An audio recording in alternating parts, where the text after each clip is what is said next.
ഗ്രാമത്തിൽ ഒരു പെൺകുട്ടി കിണറ്റിൽ നിന്ന് വെള്ളം കോരിക്കൊണ്ടിരിക്കുമ്പോൾ ആ കിണറ്റിൽ ഒരു കാക്ക വന്ന് വീഴുന്നു. ഉടനെ ഈ പെൺകുട്ടി ആ കാക്കയെ രക്ഷിച്ച് പുറത്തേക്ക് എടുക്കുന്നു. അപ്പോൾ ആ കാക്ക അതിന്റെ ചിറകുകൾ കുടയുമ്പോൾ അതിലെ ചെളി മുഴുവൻ ആ പെൺകുട്ടിയുടെ മുഖത്ത് തെറിക്കുന്നു. ഉടനെ ആ പെൺകുട്ടി എഴുന്നേറ്റ് അവളുടെ മുഖത്തുള്ള ചെളി തുടയ്ക്കുമ്പോൾ അവളുടെ കണ്ണും മൂക്കും വായുമെല്ലാം കാണാതായി മുഖം തന്നെ ഇല്ലാതാകുന്നു. ഇപ്പോൾ ആ കിണറ്റിനുള്ളിൽ നിന്ന് വിചിത്രമായിട്ടുള്ള ഒരു ജീവി പുറത്തു വരുന്നു.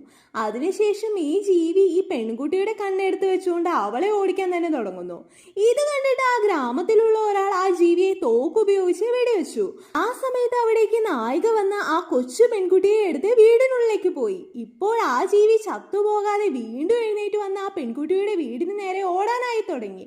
ഇപ്പോൾ ആ ജീവി വീടിന് പുറത്തുനിന്ന് തന്നെ അതിന്റെ കൈ നീട്ടി ആ പെൺകുട്ടിയെ അങ്ങനെ തന്നെ വലിച്ചെടുത്ത് അതിന് വയറ്റിനുള്ളിലേക്ക് ഇടുന്നു.